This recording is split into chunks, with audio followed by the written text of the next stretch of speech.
এবার 5 degree Celsius shooting করতে কেমন লাগতো?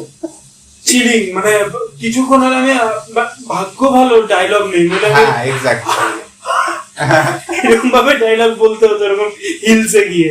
তো ও একটা জিনিস খুব ভালো করেছে যে ডায়লগ রাখিনি, বাট আমি ব্যাকগ্রাউন্ডে অ্যাকচুয়ালি একটু ভেবে চিন্তেই করেছি, কারণ আমিও ফার্স্ট টাইম মানে দার্জিলিং গেছিলাম। তবে আমার একটা যাওয়ার আগে একটা আইডিয়া ছিল যে এরকম এরকম একটা জিনিস হতে পারে।